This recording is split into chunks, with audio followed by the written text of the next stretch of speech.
Bayangin seperti ini, bagaimana kalau misalnya harga diri lu merupakan sebuah mata uang? Seberapa kayakah harga diri lu? Atau mungkin bisa dibeli sama bos-bos kalian, sama teman kalian, atau pacar sekalipun? Nilai yang kalian tentukan ketika kalian bertemu dengan orang lain, itu benar-benar menunjukkan kualitas kita sebagai manusia. Namun mungkin gak sih seorang manusia itu dikenakan price tag? Ketika kalian menonton ini benar-benar sampai akhir, gue bakal menjanjikan 5 hal kepada kalian. 1. Kekuatan harga diri kalian sebagai mata uang. 2. Apakah lu benar-benar bisa dibeli dan apa itu artinya? 3. Pentingnya menghargai diri kalian, pribadi kalian, kepada orang lain, kepada kehidupan kalian. 4. Pentingnya untuk self-reflect, untuk benar-benar mengetahui siapa diri kalian, seberapa bernilai kalian. Dan terakhir adalah 3 actionable step yang bisa kalian lakukan untuk mengimprove harga diri lu. Kalian siap?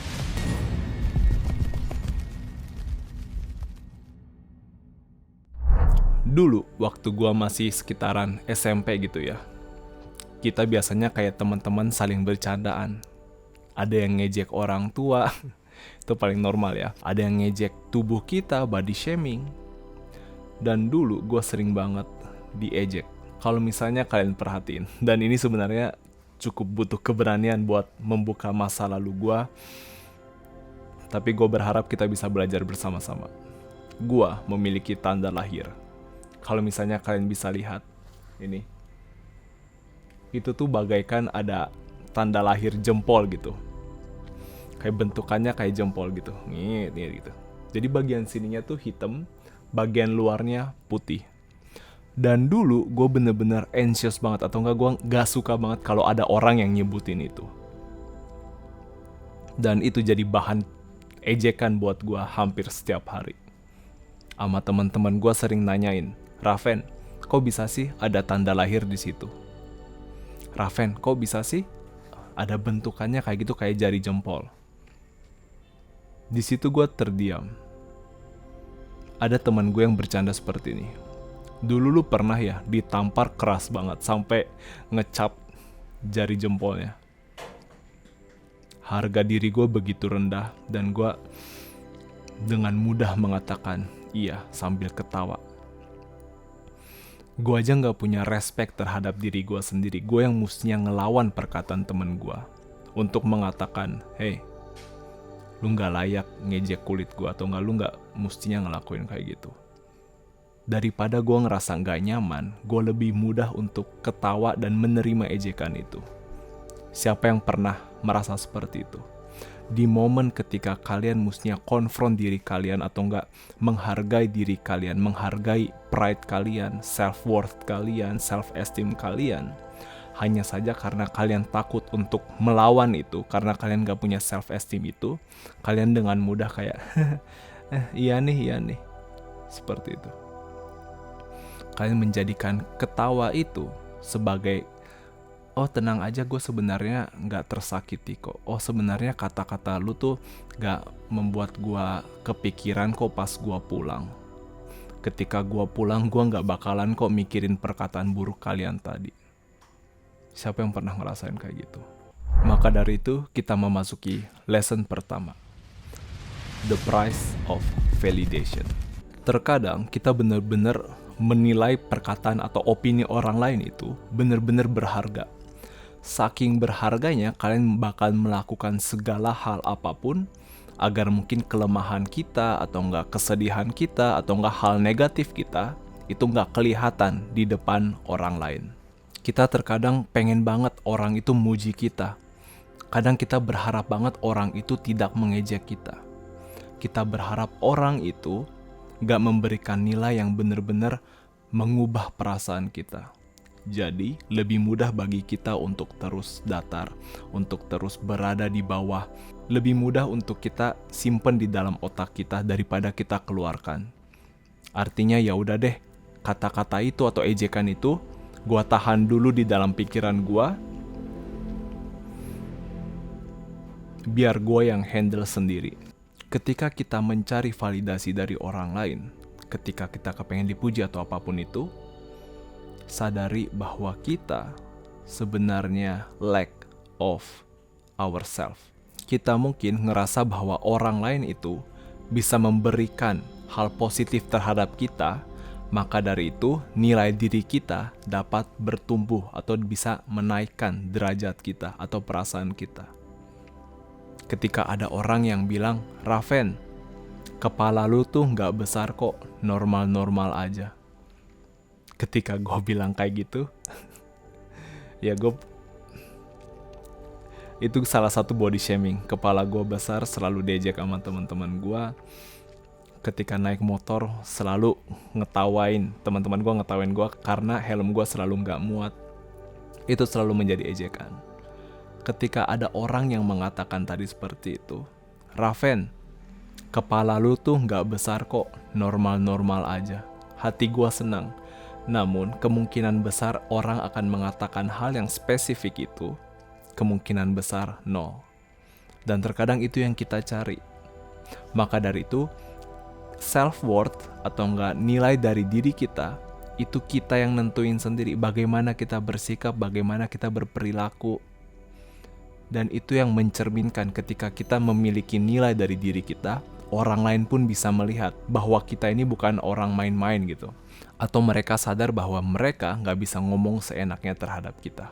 Siapa yang kepengen mereka berpikir seperti itu terhadap kita? Artinya boleh kita bercanda, boleh kita ngomong-ngomong kasar gitu ya satu sama lain. Tapi mereka juga punya perasaan bahwa namun gak boleh sembarang berucap. Menurut gue pribadi, gak bakalan ada orang yang memuji kalian ketika kalian butuh. Gak ada orang yang bakalan spesifik ngasih tahu kalimat yang membuat kita nyaman, yang membuat kita tenang, yang membuat kita terhibur, yang membuat kita gak galau, selain diri kita sendiri. Maka dari itu ketika kalian dihadapkan dengan segala hal yang berat, dihadapkan dengan perkataan yang kasar, kalian coba tarik nafas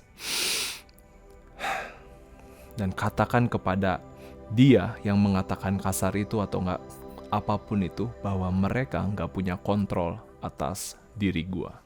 Jangan biarkan kalimat itu sampai mengubah diri gua, sampai membentuk identitas gua. Gua harus sadar bahwa gua memiliki self-worth yang benar-benar tinggi. Karena sekali lagi, gak ada orang yang bakalan bilang kayak, lu tuh bernilai tinggi, lu tuh penting, lu tuh bisa menjadi sukses. Gak ada yang bilang kayak gitu. Apalagi ketika kita ragu sama diri kita sendiri. Selain diri kita, biarkan diri kita itu berbicara kepada diri kita. Kapan terakhir kalian berbicara sama diri kalian sendiri? Biarkan diri kalian itu memuji kita. Biarkan dia memberikan kata-kata yang positif. Karena lebih sering kita berucap negatif tentang diri kita sendiri. Oke, kita sudah belajar bagaimana caranya agar kita untuk tidak mencari validasi dari orang lain. Bahwa validasi itu dapat dimiliki dari diri kita sendiri. Maka dari itu gue kepengen kasih tahu kalian in the next lesson bahwa sebenarnya nilai diri kita itu tidak ditentukan oleh society. Maka dari itu kita memasuki lesson nomor 2, the illusion of comparison. Ketika kita mengcompare diri kita dengan orang lain, ada dua hal yang terjadi. Yang pertama, kita akan menilai kesuksesan diri kita dengan orang lain. Satu lagi, kita akan mengcompare diri kita dengan diri kita sendiri. Pahami kedua hal itu. Yang satu, oh dia sudah punya ini, oh dia sudah nikah, oh dia sudah punya anak, oh dia bisa beli rumah baru, oh dia bisa beli mobil baru. Seberapa depresi ketika kalian mendengar itu? Setelah kalian melakukan itu, kalian akan mengcompare diri kalian dan itu akan menjadi the next level of depression gitu ya. Kok lu masih di sini-sini aja? Kok lu belum ngerjain tugas lo? Kok lu masih belum punya anak? Kok lu masih belum nikah? Lu masih gitu-gitu. It can be really tiring ketika kalian mengcompare diri kalian dengan orang lain. Setelah itu kalian mengcompare lagi diri kalian. Setelah itu kalian melihat sekitar kalian. Setelah itu kalian tarik nafas, terus kayak ini kok rasanya gak pernah ada yang bekerja dengan baik. Daripada kalian berpikir itu, daripada kalian ngerasa, oh gue ini udah telat, oh gue ini gak bisa berubah, oh masa depan gue bakalan buntu, gue gak bakalan bisa sesukses dia. Daripada kalian berpikir seperti itu, yang pengen gue bilang adalah coba untuk belajar. Ketika kalian menonton video ini, gue yakin otak kalian akan langsung berpikir comparison yang bisa kalian lakukan terhadap teman-teman kalian, terhadap siapapun itu. Namun, gue kepengen kalian juga untuk diam, tenang sedikit, tenang sejenak, bareng-bareng sama gue. Kita pikirin, coba sebutin 3 hal yang mungkin kalian banggakan dari diri kalian sendiri. Coba kalian cari itu. Ketika kalian mendapatkan itu, sekecil apapun, serendah apapun, bangga. Kalian harus yakin bahwa ini adalah awal dari suatu hal yang besar. Ada baiknya ketika kalian meng-compare, itu compare dengan diri kalian dengan masa lalu. Dulu gua adalah orangnya seperti ini, gua gagap ngomong depan kamera, poin gua gak pernah bener, kalau misalnya cerita juga gak bisa. Namun hari ini gue ngerasa gue cukup percaya diri ngobrol dengan kalian, dan itu bisa menjadi suatu hal yang bisa kalian banggakan. Dulu gue gak bisa bangun pagi, sekarang gue bisa belajar untuk bangun pagi. Dulu gue gak bisa makan sehat, gue selalu makan junk food, selalu ngemil. Namun hari ini gue bisa makan sehat, gue bisa makan oatmeal. Hal-hal seperti itu tolong jangan diabaikan, tolong jangan dibuang kayak sepelein. Temen gue bisa beli mobil, sedangkan gue baru bisa makan sehat. Jangan berpikir seperti itu. Apapun yang, seberapapun progresnya, seberapapun kecil progresnya, itu tetap progres. Ketika kalian membiarkan orang lain itu, comparison itu masuk di dalam diri kita, dan kalian juga sebenarnya gak bisa melakukan apa-apa terhadap hal itu. Bener kan? Gue yakin ketika kalian meng-compare itu gak bakalan menjadi motivasi buat kalian. Percaya sama gue. Maka dari itu, hal yang bisa kalian lakukan adalah sadari apa yang mungkin sudah selama ini telah berubah dari kehidupan kalian yang beberapa tahun lalu. Syukuri itu. Dan setelah melakukan itu, apa yang bisa kalian tingkatkan, kalian bisa level up di dalam kehidupan kalian. Oke, gua sadar ketika kita menjalani self-improvement kita, terkadang kita selalu pengen memberikan yang terbaik. Pokoknya gimana pun caranya, gua harus olahraga setiap hari. Kenapa gua memasang wajah seperti ini? Karena itu yang gua coba. Dan ketika gue gagal, ketika gue mungkin kagak syuting setiap hari, atau enggak kagak lari setiap hari, kagak workout setiap hari, kagak edit video setiap hari, ketika gue terlalu set ekspektasi gue terlalu tinggi, di situ gue malah makin kesel sama gue. Kadang gue makin depresi, kadang gue stres. Kenapa gue gak ngelakuin hal yang biasanya gue lakuin? Dan di situ kita akan memasuki lesson nomor 3. Embracing imperfection. Bayangin seperti ini. Kita mungkin mendambakan hari yang perfect. Gue berharap ketika gue bikin timetable, setiap menit, setiap detiknya bisa gue ikutin. Gue paham ketika kalian berhasil melakukan itu, mungkin hari pertama kalian akan bangga sama diri kalian sendiri. Namun hari demi hari kalian jalanin, timetable itu akan mungkin sedikit berbeda dari kenyataannya. Mungkin tiba-tiba kalian pengen scrolling sosial media, mungkin kadang-kadang ngerasa males, namun mungkin kadang kepengen coba ikutin 1-2 hal, bisa berhasil kalian ikutin, namun di area lain mungkin masih berantakan. Ketika kalian bisa berpikir bahwa hidup ini gak selalu sempurna, gak selalu seperti yang gue inginkan, namun ini yang menurut gue menarik. Ketika kalian pernah berhasil menggunakan timetable itu dari bangun pagi sampai kalian tidur dengan secara sempurna, itu bisa menjadikan sebagai motivasi bagi kalian. Ternyata ada versi gua yang berani atau berhasil melakukan seluruh timetable itu. dan gue bener-bener bangga sama diri gue, dan gue kepengen respect sama orang itu, versi tersebut, dan gue yakin besoknya bisa melakukan lagi. Dan kita perlu belajar juga bahwa ketidaksempurnaan itu yang menjadikan diri kita manusia. Ketika kita tidak sempurna, di situ ada adaptasi. Di mana di situ adaptasi, di situ ada improvement. Itu bagi kalian yang benar-benar pengen sukses. Ketika kalian sadar, oh ternyata timetable ini kurang bekerja ya buat gue ya. Oh ternyata teknik ini kurang bekerja ya. Cari lagi yang bisa kalian adaptasin. Kalau misalnya kalian selalu melakukan perfect, itu mungkin gak ada bedanya kita dengan robot, gak ada emotionnya. Satu sama dengan satu. Jadi menurut gue, untuk kita memiliki self-worth yang tinggi atau besar, atau mungkin biar orang lain menghargai diri kita, itu terdapat dari kumpulan aksi-aksi yang membuat diri kita bangga sama diri kalian. Maksudnya gimana?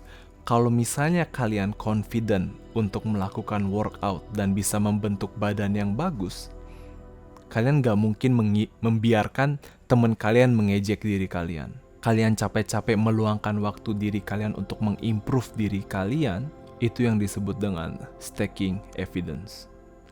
Pahami bahwa kalian setelah berhasil melakukan kegiatan yang baik, dan kalian akan menilai diri kalian juga baik juga, di situ, serangan apapun, kata-kata kasar apapun, atau itu dengan mudah kayak berpikir, oke, ternyata dia bukan pribadi yang berkualitas tinggi. Oh, berarti gue tinggal gak respect sama dia. Sesimpel itu. Kalian gak bakalan overthinking, oh iya ya, apakah gue orangnya seperti ini, apakah gue kata-kata dia benar atau enggak. Itu gak bakalan terlewat. Langsung diblok dengan self-worth kalian.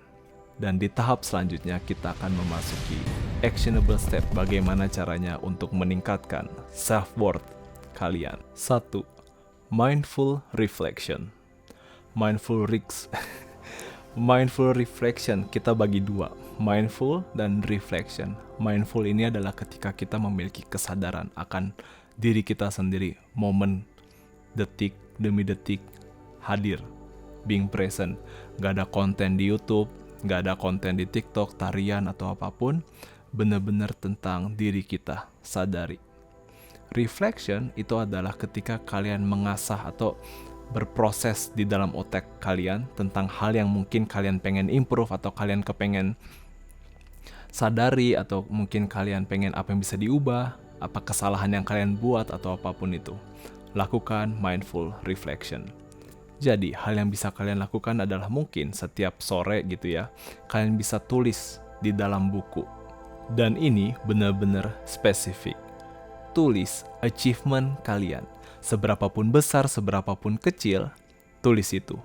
Dan perlu gue kasih tahu kalian bahwa itu benar-benar penting banget untuk menyadari apa yang kalian achieve pada hari ini.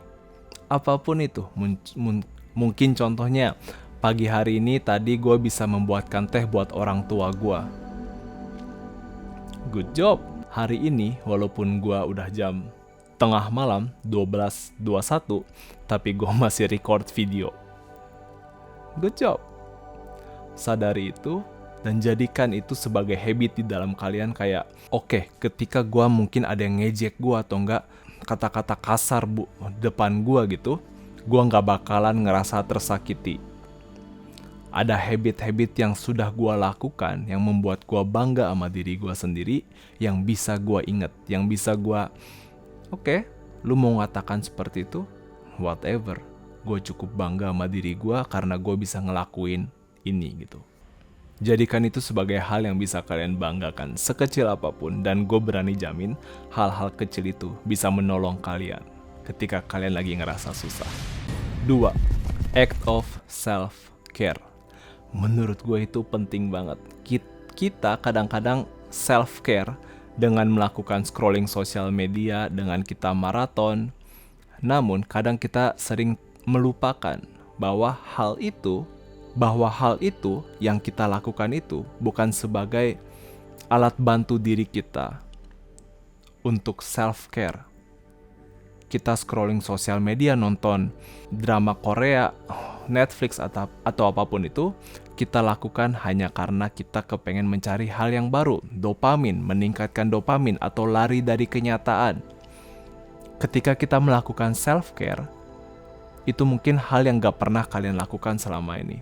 Mungkin jalan-jalan di taman, mungkin menulis gitu ya, refleksi diri kalian sendiri, apa kabarnya, ngobrol depan cermin, ngelakuin hal-hal yang kalian sukai, hobi kalian, apapun itu. Dan itu benar-benar merupakan hal yang berbeda gitu ya. Mungkin rawat wajah kalian, mungkin coba olahraga. Dan dengan kalian melakukan hal seperti itu, dengan kalian melakukan self-care, itu akan meningkatkan self-worth kalian juga.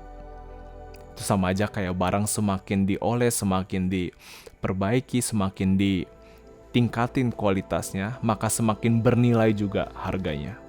Ketika kalian scrolling sosial media, ketika kalian relapse, nonton PMO, habis itu kalian tidurnya juga nggak beratur, itu akan dengan secara otomatis nge-reflect self-worth kalian di depan teman-teman kalian.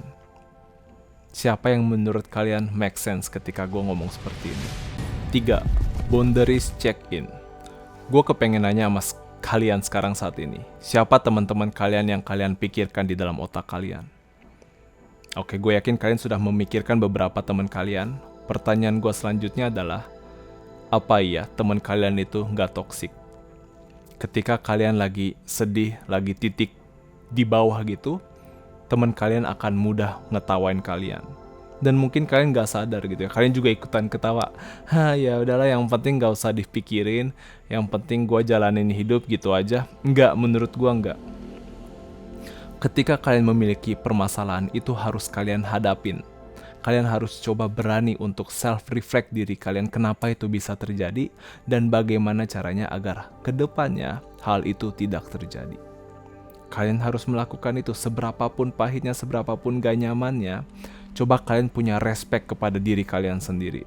Ketika kalian bertemu sama teman-teman yang toksik atau sebenarnya kalian cuman berteman dengan dia hanya karena kesepian, please respect diri kalian. Hargai diri kalian sendiri. Kalian coba bisa belajar untuk menghindar pelan-pelan dari dia. Mengenal diri kalian sendiri, improve diri kalian, terus baru kalian mencari teman yang benar-benar berkualitas. Dan di situ akan benar-benar bernilai ketika kalian menemukan seseorang yang ketika lagi titik terendah, kalian berdua bisa saling meningkatkan kualitasnya masing-masing.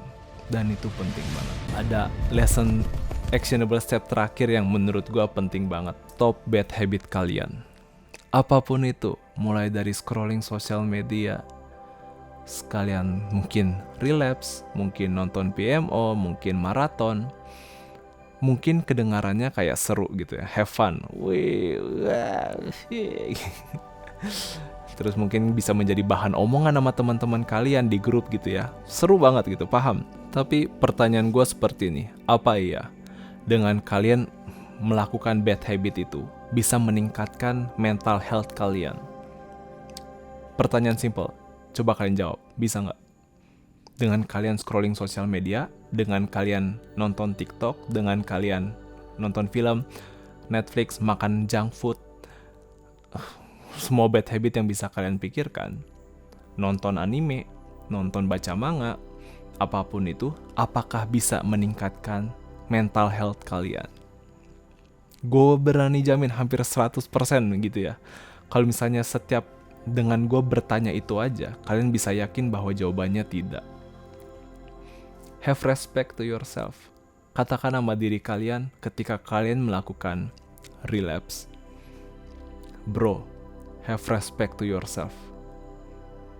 Lu harus cinta sama diri kalian sendiri. Karena gue begitu sayang sama diri gue sendiri, maka dari itu gue gak bakalan dengan mudah menjatuhkan diri gue dari dosa relapse. Karena gue gak kepengen masukin junk food, makanan sampah di dalam perut gue, makanya gue respect sama diri gue sendiri. Dan makanya itu gue gak makan makanan junk food. Gue sayang sama mental health gue sayang dengan kualitas tidur gue.